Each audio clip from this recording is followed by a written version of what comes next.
Hello. As we talk about in this conference issues of luxury, craftsmanship, value, function, emotion, and authenticity, I can think of no better or more relevant artist to discuss these, to share his work with us than Tom Sachs. He is manically prolific. His resume is 44 pages long with no filler in it. A few years ago, he created at the Lever House monumental Hello Kitties, which he cast in precious bronze and then painted over in white to resemble his beloved foam core. He also loves duct tape and plywood. A few years ago, he took over the 55,000 square feet of the Park Avenue Armory for a manned space program to Mars. His astronauts hacked away at the concrete floor, removing rock specimens, which he then analyzed in his laboratory. His process is entirely transparent. His hand is everywhere. It is never hidden. It is always celebrated. He is a very, very human artist. Welcome, Tom Sachs.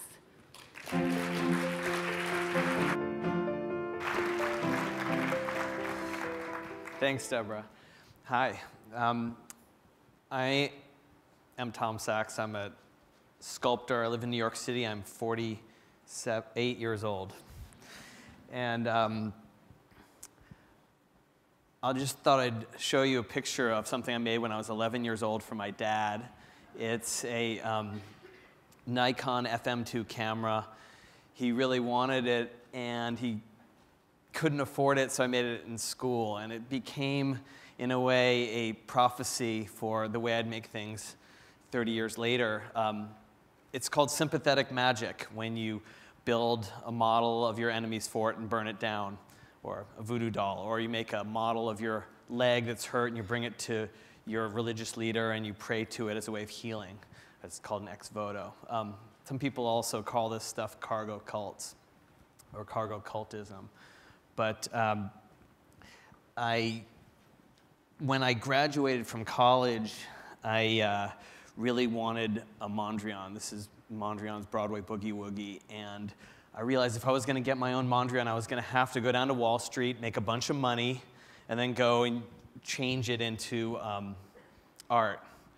Can I? Thanks. Have that. Great. And so I thought, well, that's not the kind of compromise I want to make with my life. What kind of compromise am I willing to make? And I thought, well, the compromise I'm willing to make is maybe with something called authenticity. So I went to the Museum of Modern Art. I made a model of this out of duct tape or gaffer's tape, which is a material I feel much more comfortable with than oil paint. It's not a forgery, but it's a model. And I realized after a while that I probably spent more time with this painting than Eli Broad, who owns it, because I was able to study it. And the greatest advantage of being an artist is to be a student my whole life.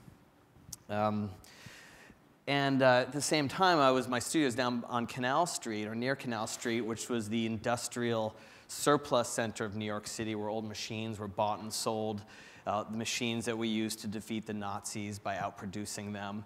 And as those stores became obsolete, they were replaced by places that sold fake luxury goods, like Gucci sunglasses and Birkin bags. And I thought, God, these sunglasses are great because they're the most democratic object there is.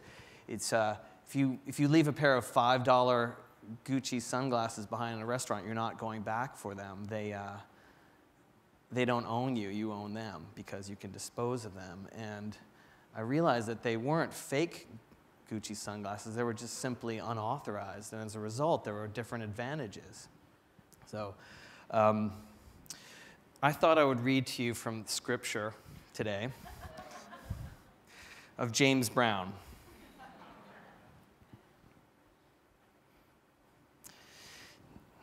After man make everything he can, you know that man makes money to buy from other man. Time is the one thing that we can't buy. We try to buy time by spending on durable goods. We build huts and fortresses against the elements and invaders so we can develop our science and ultimately our art.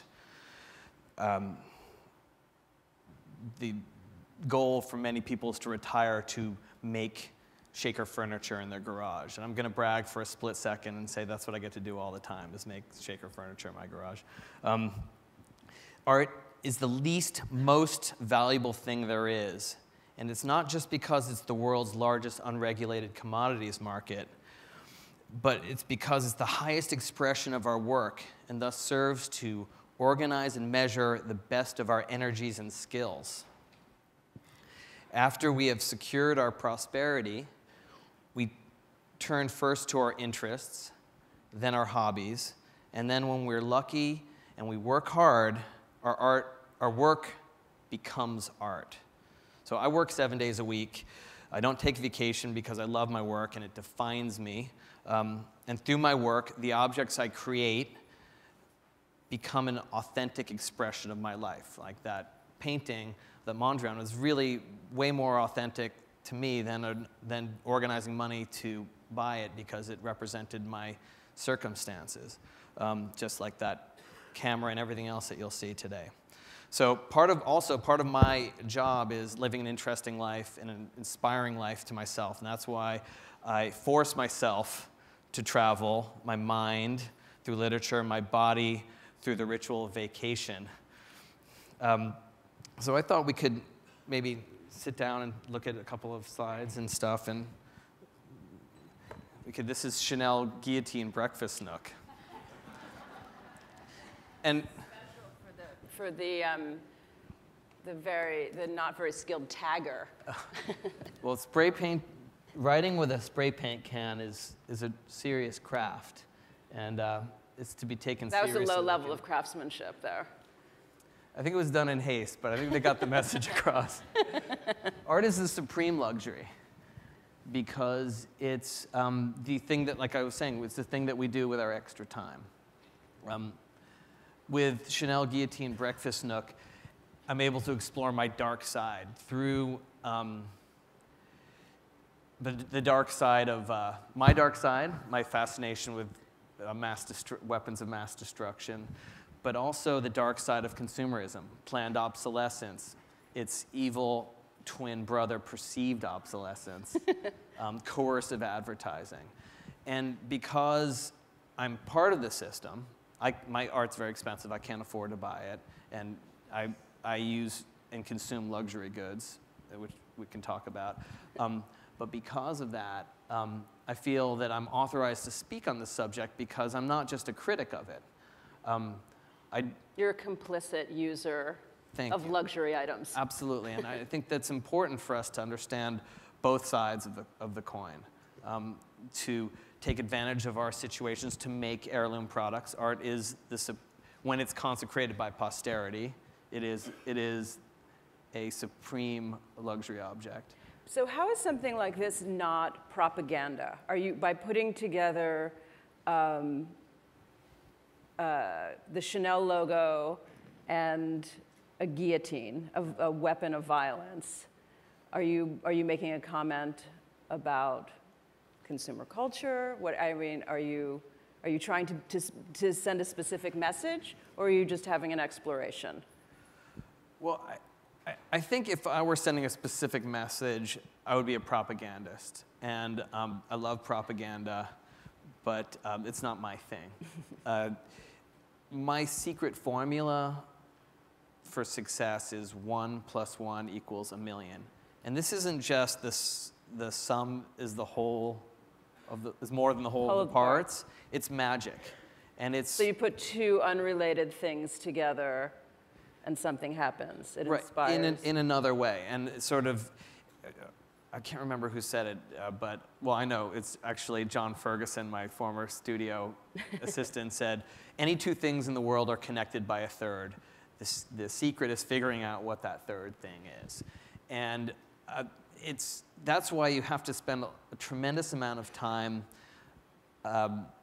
understanding and accepting yourself so you can have the courage to make just the right wrong decision. And I don't think this is specific to art. I think this applies to anyone who's solving a difficult problem. What was there, so this is part of a series of work. There are more after this. Okay, there's an Hermes Happy Meal. We can go. Okay, why don't you talk about this? This is a these? Tiffany Glock. This is made out of Tiffany packaging, and it's the gun that the police carry in New York City, and I really wanted one, just like I wanted a Mondrian, and I kind of wanted a guillotine, sort of. But and so I made this out of cardboard, and then went to the store and bought, with the money that I made, and bought a Glock. Oh, interesting. That had a license to carry until I got over that ridiculously juvenile phase.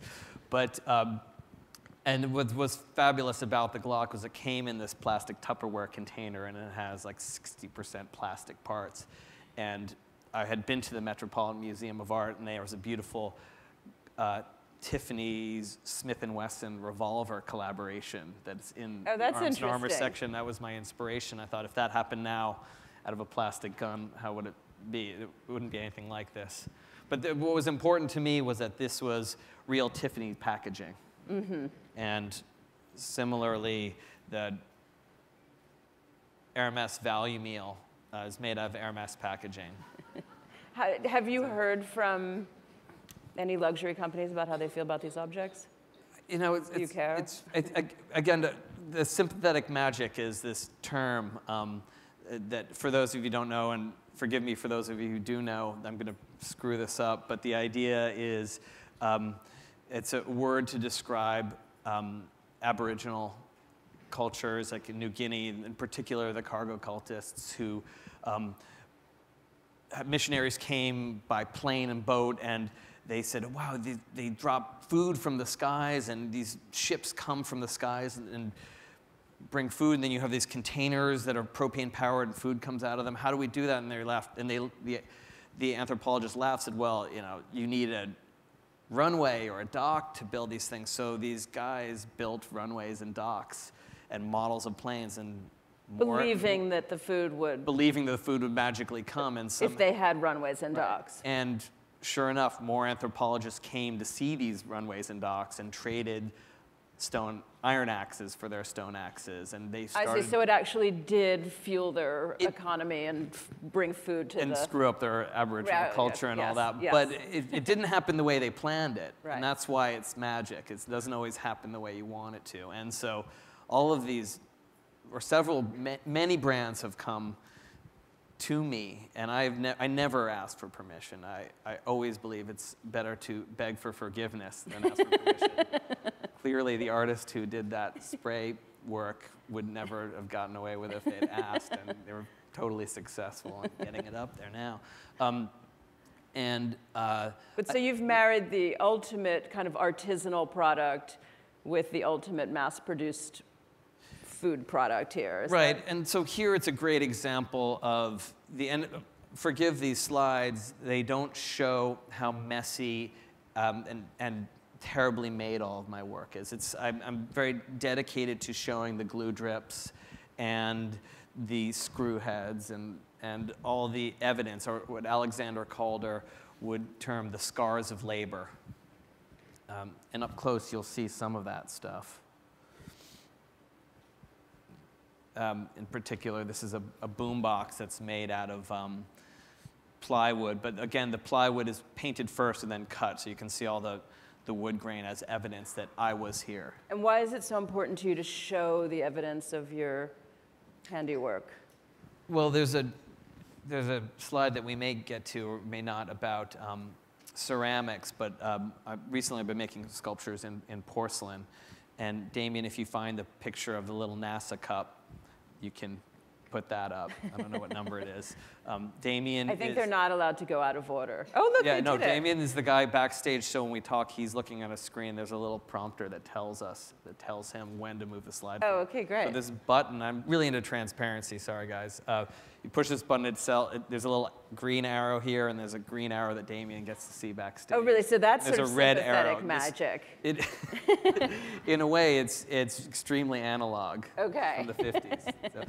So I make bowls out of shawan. This is a tea bowl made out of porcelain, not stoneware in the traditional manner you'd make it out of stoneware, which is a groggy, earthy kind of clay. But this is made of porcelain, which makes your toilets and disc brakes. And to me, it's very important to use porcelain, not just because it's modern and pure and white, but because it's so fine that it captures the fingerprints. And if we look at our iPhones, these 50,000 years of man making stuff have culminated in this object that's completely robot-made. There's no evidence of that a human being was made, yet it's the most handy thing that we've come across. So does that mean it's not a luxury item if there's no kind of hand to it? I think it brings to question what luxury really means. To me, the greatest luxury is art because it's above and beyond all shelter. I think great brands. What did you call it? You had a really interesting term. The least valuable. The least most valuable thing there is. And you look at it like a Kelly bag or something, which is incredibly handmade, but you could never have a stain or an error. It would be rejected because it's too expensive.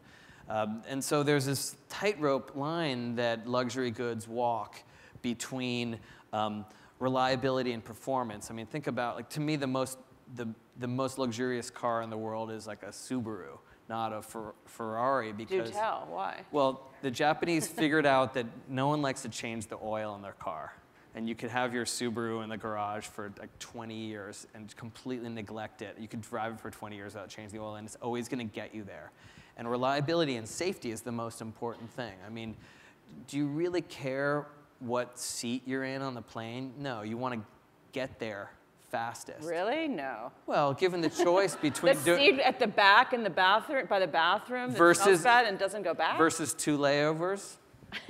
Think about it. We've all been stuck with this possibility, and it's an interesting thing to. And the reason why it's important is because of time. Right.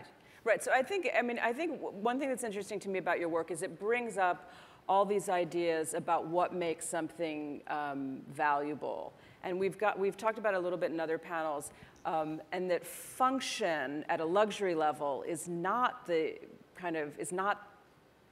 most important thing, or is not a defining aspect of luxury. I mean, art doesn't serve a utilitarian function. It's not. It serves an emotional function. It serves an aesthetic function. It serves a kind of higher, the same way that an appreciation for certain kinds of luxury and craftsmanship.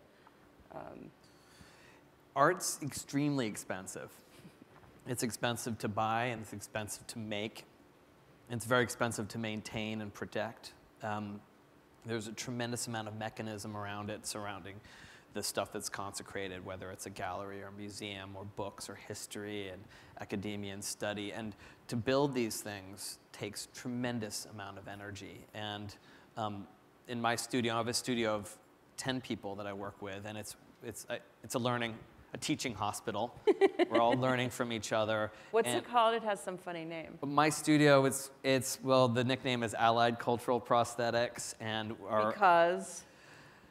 because it used to be Allied Machinery Exchange, and once upon a time I thought that I've been really against the idea of art, and I thought that it was a cultural prosthetic. It's an exchange for things that are ritually important. Like churches don't mean as much, so we have other ways of finding spirituality.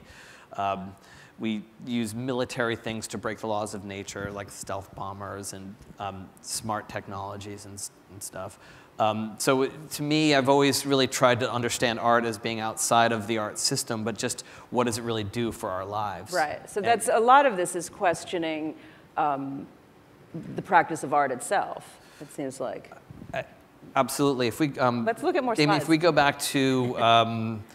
I love how this is so pretend. Now you're talking to a man in the back. Yeah. That's great. Damien's pushing the button. So let's go to the one after the boombox, please, which is probably the 5th slide. Is about this is the larger brother of that boombox with a Barcelona pavilion made out of foam core and metal. And this is just so you know, my greed and desire for consumer goods is not limited to paintings, but also includes the world of real estate. And this is Le Corbusier's Unité de Habitation in Marseille, and this is one of the most important utopian buildings ever. This was the model for socialized housing after World War II in Europe.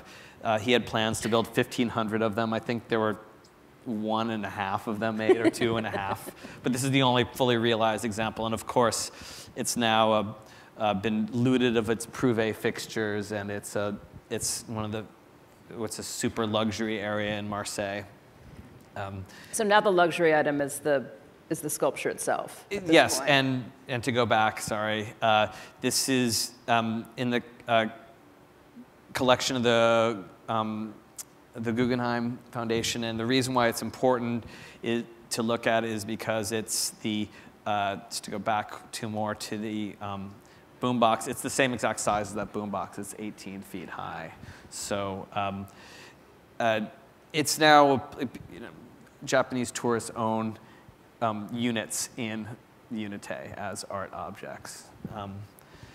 Fascinating. But this is really an expression of my appreciation for Le Corbusier as the greatest architect of the 20th century. But so it's a study of his work, too. I mean, it's about the process of understanding.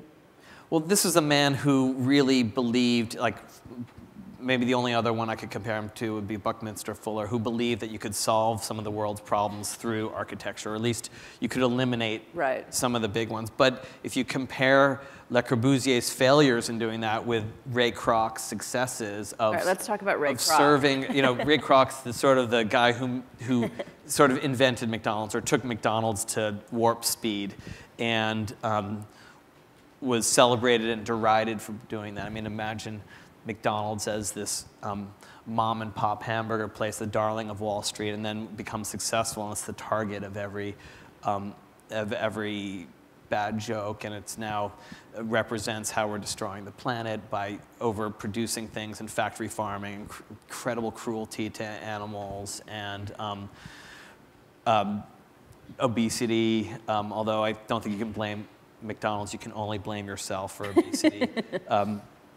But at the same time, you cannot deny that no one has served more meals while killing fewer people than McDonald's. There's a loss of humanity, but there's an incredible advancement in safety. And I think it sort of looks like everything else, like the quality of our cell phone, our telephone communications has gone to the toilet, but it's so cheap now. Like we talk on cell phone, we don't have great landlines. The quality of when we listen. Yeah, I think we've given up thinking that like telephone conversation should have good quality. Yeah, give me convenience or give me death. Right, and okay. And think about the way you listen to music now. We listen to terrible little MP3s. I'm not like an audio guy, but you can hear the difference. Mm-hmm. And it's true of everything. Our photography, we've all become great photographers, but we don't print our photographs, so I don't even know how to do that anymore. Right. I mean, I make things. Right. So. Show me more pictures. Yeah, we can march on a little bit.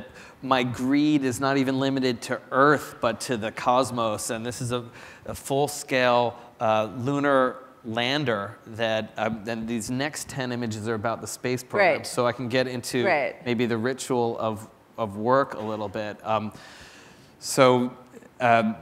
What we went to the moon and then later to Mars, and what we were not able to do with real rockets, we did with this is one of our thrusters, the FM Static, makes great noise. And this is our mission control system, where all of our special effects are organized and represented to you on 15 telescreens and one gigantic 20-foot telescreen. Our two astronauts, Commander Iannarino and Lieutenant Ratanarat, go to... So what are they wearing? So they're wearing Tyvek, homemade Tyvek portable life support systems. So you've made everything here. This is so thank you. I forget. But everything is made by me in the shop. And just to show you, this lander is made of plywood and Schedule 40 pipe from Home Depot and a ladder from the hardware store. And everything here and everything that I make always is out of non-exotic transparent material so that you can see how it's made. I mean, this thing is disgusting in real life. I promise you, you will be disappointed when you see my work. And yet I do not know how to photograph it better than this, without using macro photography. But it's not all that different from the Gucci sunglasses. Well, it works in the same. I mean, it works in the same way. I mean, when I say we really went to the moon and we really went to Mars, it's because we realized details about the space program that are so intricate that they become real. It's not unlike the martial artist who studies his whole life to throw and kick punches and how to kill people, and he's accosted in a dark alley one night. I mean, your team studied with NASA. You did exercises every day. You prepared your bodies physically. The space program, NASA, and I'll tell you about one, if we have time, one brand collaboration that I did do with Nike. That's the exception. But NASA came to us. I did a residency at Jet Propulsion Laboratory in Pasadena, where the entry, descent, landing team came to us, led by Greg Vane, and they said, hey, you should go to, Obama said we should give up Bush's idea of going back to the moon, and we should go to Mars, and we'll help you retrofit your space program to go to Mars. Oh, that's fantastic. And we went to Mars because of this space, because of JPL. But, oh, now I lost my train of thought. All right, but so those people are all in outfits that you've made. So by realizing details to an extreme degree, for us, it becomes real. This is astronauts securing the surface of the planet using a shotgun because we're Americans and that's how we roll. I mean, it's also quite. I mean, this whole process is an artisanal process. I mean, it's about the celebration of process rather than absolutely, because it's the work. It's not that you have to do 50 push-ups. It's that you have the luxury and you get to do 50 push-ups. It's the experience of work. It's not the abs that you get from dieting. It's the way you feel. And if you do it enough, maybe you'll wind up with abs and maybe you won't. It's depending on the priority. But the goal is work, and the reward for good work is more work, because it's the only way that we can realize ourselves. Could you imagine being paid really well for doing a job that you didn't love? Can you imagine a greater hell than that? I think some people can, yes. Well, take a look. Yeah, no, Take a look around. I mean, it's important. It's freedom. Yes, it's freedom, which I think... everything else is then, if the alternative is that those $600 Gucci sunglasses own your ass. Yeah, but you're going back for them. Because you're going back for them, and they're more important than your day. And there's nothing. But they have a higher quality, and they will last longer in your life. And they might, unless you lose them. And yeah, of course, the quality is UV protection. They're made in. Right. They're made in Italy instead of China. Mm-hmm. Probably better working conditions, certainly better quality. Everything's better, but in terms of a status object, it's indistinguishable. Just have to get through the jackhammering up the gallery floor again, not asking permission. Returning samples to Earth. This is Neil Armstrong in the laboratory doing the same exercise. Dave Scott in the Lunar Receiving Lab looking at the Genesis rock. This is our biology lab where we grow poppies. This is way too involved in a process collecting poppies and using them in the ritual hand washing that we do before any religion. And our religion, what we bring to Mars is hip hop and the tea ceremony. That's what you brought to Mars. We decided if we were going to, astronauts scrub everything down so we don't contaminate other planets. Right. It's a huge issue. And did anyone read the New York Times last week that or maybe it was in Kurzweil AI, they sent bacteria to space and it was able to survive re-entry in the incredible heat. So that means life is on other planets. I mean, that's what it means to me. That's proof enough. Or we came from other planets. So this is our tea ceremony with our astronauts performing the best of what the Earth can bring to another planet. Because you believe in the tea ceremony. I just believe that it's ritual. And I believe practice. In the ritual of it. I mean, Alan Watts made it possible for us lefty liberals to enjoy religion. But my aunt, who's in the religion industry, told me that Zen is not a religion; it's a philosophy. And I was, damn, I still don't fit in. It's hard. Trying.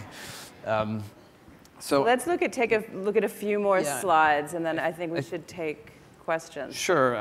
But no, keep going. I mean, there's so many, but this is an interesting object. This is a sub-zero refrigerator, which is something I've always loved and wanted.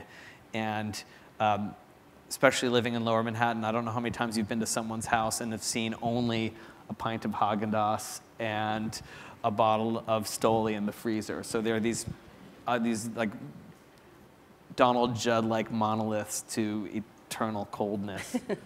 So this is a Sub-Zero. You can't open it. This doesn't work, unlike most of my work, but it's, yeah.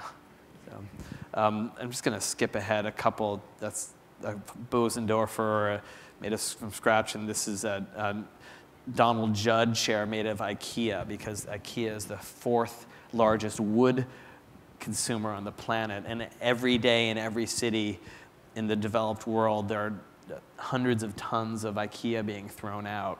And I thought there was a great crime in that. And if you go to the IKEA website, there's some great language about making it so everyone's dreams can come true, so everyone can have furniture. Well, is this sort of the democratic rationalization? It's sort of the same idea as fast fashion, as the Gucci sunglasses, but a Donald Judd chair that costs the $5 Gucci, yeah. $20,000. But the reality is that then the other side of it is that IKEA is not furniture. An heirloom product. Right. And it's actually very expensive, because you're buying it every time you have to move, and for young people that gets expensive. And so here I decided I was going to make, by hook or by crook, one piece of IKEA last forever by imbuing it with all the posterity that my career has. Here it's wrapped in carbon fiber over particle board and epoxy resin. So there is, I've done everything in my power to make this a sustainable object, yeah, or at least an object that I've chosen the design of Donald Judd, which is consecrated as the most expensive plywood furniture ever made, and so I'm trying to do everything I can. I don't know if I will succeed or not. But you've kept that one bit out of a landfill. This one bit at great expense. Yeah. Tremendous, ridiculous, embarrassing, backwards expense technology. To you? Yeah, because carbon fiber and resin is extremely toxic. It's expensive. It's very slow. It's an artisanal process. It's the same. We use West Systems epoxy. That's a brand that I endorse, made by Gojon Brothers, and it's a. We're not taking endorsements here, even for your duct tape brand. So we probably have too many to go through. I don't know. Just go through a few, and then we'll open it up to questions. So this is the symbol of our space program, the cinder block made of plywood. Again, mainly because when you go to another culture and you knock down the round buildings and you replace them with square, rectangular, occidental buildings, you set up a cinder block factory. Sort of just after you set up the church, you set up the cinder block factory, and that's our symbol of colonialism. Sorry, try not to use the word. I slipped. These are all pictures of Sev, the milk cup. I think this is, talk about this, because I think this is very interesting, particularly to a luxury audience. Yeah. Because talk about the original Sev factory and these. So right before the revolution, Sev was this, actually I'll go back to, was this about half an hour south of Paris, this factory that still makes great porcelain.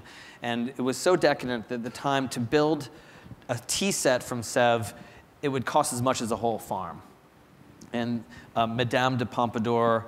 So there's no comparable luxury today. I mean, I don't think, because you don't have the disparity. I mean, you've got things like Mastige. You've got things like the New York Times, the Tea magazine makes its luxury is accessible to a huge market. You can buy a deck of playing cards from a luxury brand. But also creating things doesn't cost as much, even creating incredibly high-end luxury. I mean, nothing's going to cost. True. There isn't the disparity of wealth. You didn't have the poverty that led to the religion, although you could argue that you have it in some of the places that these things are made. All right, so what is this piece? So this is one of the most famous vases. The Wallace collection is the best place in London, but at the Metropolitan Museum of Art in New York, you'll see this vase, and it's an elephant vase made of slip cast porcelain. And mine is made of foam core and plastic schlag animals, and you can see all the screws, and it's got the pentagram on it, and it was terrible here because the guilt that I felt destroying this poor plastic elephant. Those I could imagine Schleich animals, yeah. butchering it to make its feet. But the important thing to remember is that in the court, if you didn't have enough Sev, according to Madame de Pompadour, you were not cool. So you found there were bourgeois people in the 18th century buying fake Sev. So there was fake paper mache porcelain. So then you have your dubbed version of that. I think we've gone over a little bit, but is there one or two questions that we can take? I'll just skip through. For Tom? Yes.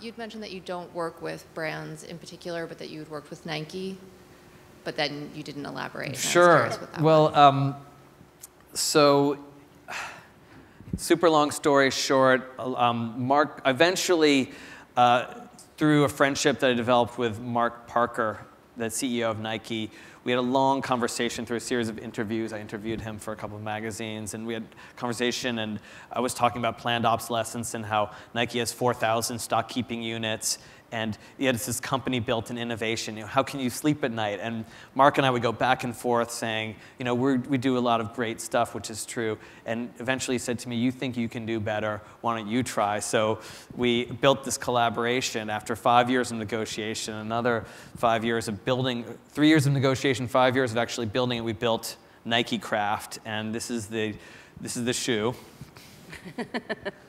And it's a completely transparent project. It has the transparency of how it was made and all the materials themselves. So these are all native materials. That's what rubber looks like on the toe. That's what polyurethane looks like on the midsole. That's natural pig skin. And the upper is Vectran, which came from my friends at Jet Propulsion Laboratory. So, which is 100 times stronger than nylon. It's using the airbags for the Mars Science Laboratory that bounce down. And at the same time, we made the swoosh red as a way of communicating this is a branded product. So I tried even to make the branding of it transparent. And this is a small capsule collection, and each box came with information on how it was made. It had a little propaganda zine. A zine is like a homemade pamphlet or magazine. And then there was a jacket that said proudly made in Vietnam on the outside of it. There's a men's trench coat on the inside. There's a periodic table so you can win bar fights about science. And an airbag bag that was, again, with Vectran materials. So amazing. Thank you. Thank you, Tom. Thanks. Thank you. Don't forget your computer. Oops. Oops, oops, oops. Okay, I'll see you in 1 second. So I'd like to just introduce Francesco Bonami to the stage. He is a curator, author, editor, critic, and a provocateur in